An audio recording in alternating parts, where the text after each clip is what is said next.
16h-18h sur Europe 1, Historiquement Vôtre. Stéphane Bern. Chaque après-midi dans Historiquement Vôtre vient ce moment de l'émission où je ne contrôle plus rien. C'est Bern to be alive.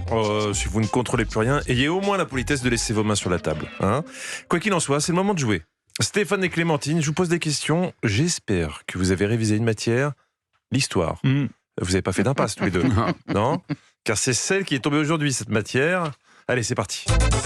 Stéphane, en 1962, Nobuo Fujita, japonais, se rend dans la ville de Brookings, en Oregon. Il offre à la municipalité un sabre de famille vieux de 400 ans. Le symbole était de chercher le pardon. Nobuo Fujita était le pilote d'un bombardement effectué 20 ans plus tôt sur la ville. Vrai ou faux ? Ah oui. Un bombardement japonais dans l'Oregon ? Exactement, à Brookings. Non, mais il n'y a pas eu d'avion japonais à cet endroit-là, Stéphane, si ? Bon, alors moi, j'en sais rien. Je ne vous donne pas mon aide ni ma caution sur cette question-là. Écoutez, je vais vous dire, pourquoi il aurait offert un sabre de 400 ans ? C'est idiot. Ça, c'est vrai, c'est un fait avéré. Il a offert son sabre. Oui. Non, je vous affirme quelque chose, après, peut-être que je raconte n'importe quoi. Mais c'est le Fujita, le peintre, qui a vécu à Paris ? Non, rien à voir. Là, c'était un pilote. C'est un pilote. Ben voilà. Je vous ai dit, Nobuo, il n'y a personne qui m'écoute. Mais c'est pas ça que vous dites, c'est ce que je vous affirme. Donc à la fin, on met tout en question. Nobuo Fujita était le pilote d'un bombardement effectué 20 ans plus tôt sur la ville. Vrai ou faux ? Non, moi je crois pas. Il n'est pas venu dans l'Oregon. Non, moi je dirais que c'est vrai. Non. Vous dites que c'est vrai ? On vérifie. Vous avez gagné. Vous avez bien fait de ne pas lui faire confiance. C'est vrai, ce fut le seul bombardement japonais sur le territoire métropolitain. Nobuo a lancé 530 bombes incendiaires dans la région. Ouh là là. Mais comme il a plu, les dégâts ont été limités. Nobuo a déclaré que si la ville avait refusé son sabre en signe de pardon, il s'en serait servi pour faire Harakiri. Exactement. Enfin, c'est pas Harakiri d'ailleurs. Quel est le nom exact du... Seppuku ? Oui. Seppuku ? C'est ça. Oui, en attendant, vous voyez, effectivement, il était surprenant d'entendre parler d'un bombardement sur le territoire américain par les Japonais. J'en avais jamais entendu parler. C'est le seul, d'après vous, autrement dit. Et ben voilà. Ouais. Tout à l'heure, je vous ai fait écouter une chanson qui parlait de Noël, exactement. Et c'est pour Clémentine. Elle adore Christmas. On s'en souvient, et c'est toujours très émouvant de s'en souvenir. Le 24 décembre 1914, les soldats ont fraternisé le temps d'une soirée. Oui. Ce fut la trêve de Noël entre les Belges, les Britanniques, les Allemands et les Français. En particulier le long du front de l'Ouest. En 2005, à Cannes, est présenté hors compétition le film Joyeux Noël, qui raconte cette histoire. Avec Danny Boone. Dans les acteurs, on trouve Vincent Lagaffe. Vrai ou faux ? Ça me dit quelque chose. Oui, il présentait le Big Deal. Ah non, Vincent Lagaffe, non, je pensais pas à Vincent Lagaffe. Je pensais à Lafesse, là, vous savez. Jean-Yves Lafesse ? Jean-Yves Lafesse, oui. C'est lui que je vois plutôt dans ce film. Pas de Lagaffe ? Non, je me souviens pas de Lagaffe. Non. On reste là-dessus ? Oui. Vous avez gagné. Il avait tout dit en plus. C'est-à-dire qu'il m'a spoilé quand même ma question, parce que non, il n'y avait pas Vincent Lagaffe, c'était Danny Boone, il a dit direct. Et rendons à César ce qui appartient à l'historien Yves Buffetot.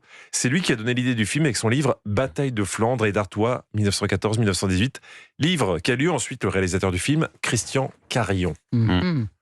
Alors, je sais, Stéphane, que vous êtes très branché Japon et... Ah oui, non, j'en peux plus. Ah si, ces périodes Edo, on aime beaucoup. Si, là aujourd'hui, on est sur une thématique sabre. Menji. Ah non, les sabres. Le katana est un sabre mythique japonais et la première fois qu'il est mentionné dans des écrits, c'est en 720. Pesant plus d'1 kilo, on le manie à 2 mains. Mais Musashi, maître escrimeur japonais du XVIIe siècle, était tellement balèze qu'il le tenait à 1 main. À cette époque, le katana est un katana ne servant que pour le harakiri. Vrai ou faux ? Ah bah le sabre. Le katana est un katana ne servant que pour le harakiri. Alors, est-ce que ça s'appelle le katana ? C'est ça, là, sans doute le piège. Mais le sabre qui sert pour harakiri est un sabre beaucoup plus court que le katana. Et moi, en plus, chez mon père avait possédé un sabre comme ça pour se faire harakiri. Ouais, exactement. Parce que je suis sûr que vous ne vous souvenez même plus de la question. Non, mais le katana, en fait, c'est un sandwich que...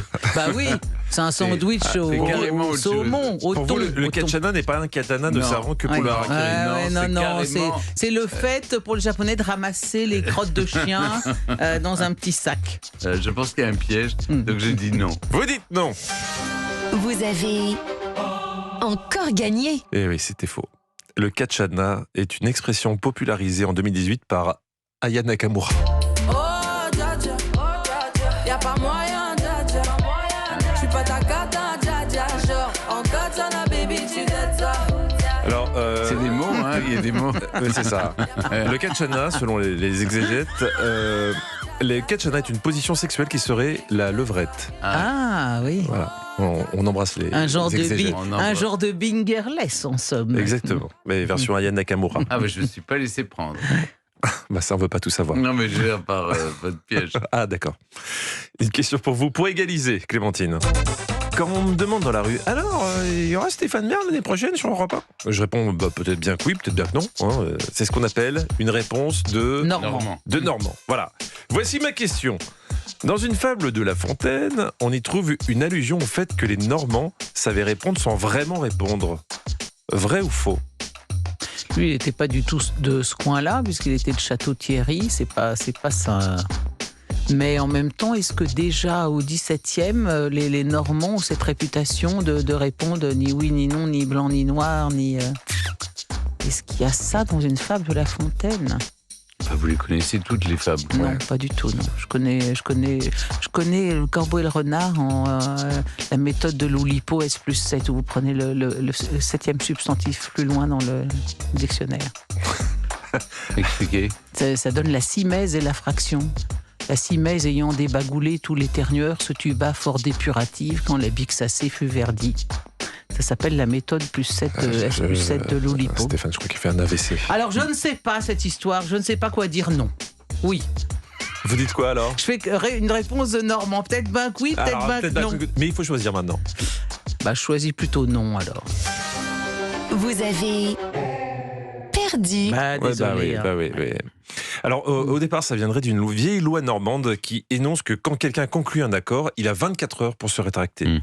Sinon, dans la fable La Cour du Lion, La Fontaine écrit en 1678 « Ne soyez à la cour si vous voulez y plaire, ni fade adulateur, ni parleur trop sincère, et tâchez quelquefois de répondre en normand. » Ah, bah magnifique. Non, bah je l'ignorais. Voilà. Bon, ben bravo Stéphane. Merci beaucoup Clémentine. À demain.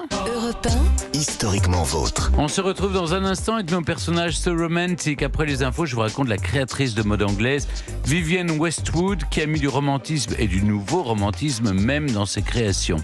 Et vous, Jean-Luc, vous allez nous raconter un acteur britannique, lui aussi abonné aux comédies romantiques. Oui, il faut dire qu'il a joué dans quelques-unes des plus emblématiques du début des années 2000.